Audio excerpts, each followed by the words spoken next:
শুধু মানি আমার আল্লাহকে। আমার ভাইরা, পরিচয় টুকরা মুসলিম মায়ের সন্তানেরা, আমি আপনার বিবেককে জাগ্রত করার জন্য বলছি, কোন দিকে মন দেবেন না, একটু মনটা নরম করে ডান।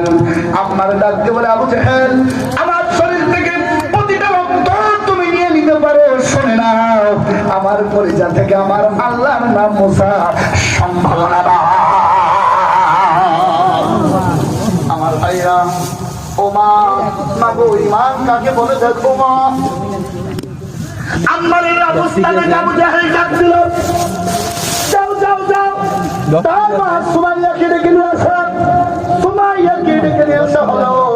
ডাকতে বলে, সুমাইয়া, ওই যে আম্মার তাকায় দেখ, আম্মারের প্রতিটা জায়গায় আমি চাবুক মেরে মেরে রক্তাক্ত করেছি, শুধু বলেছি মোহাম্মদ আর মোহাম্মদের আল্লাহরে ছেড়ে দে।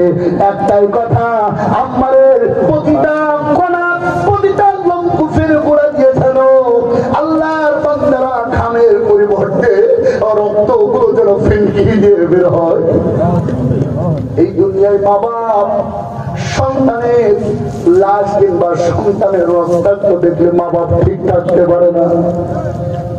আল্লাহর বান্দারা সুমাইয়া দেখে কোন ধরনের ইসলাম। সুমাইয়া ডাকতে পারে, আম্মা,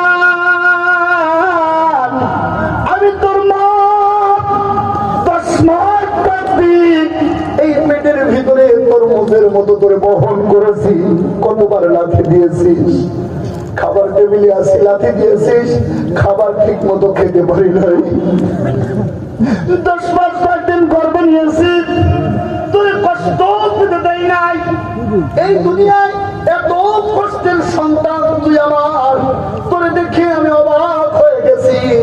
ইসলামের জন্য, মুহাম্মদের জন্য তোর অবস্থা যদি এই হয়, আমার বিশ্বাস এই ইসলাম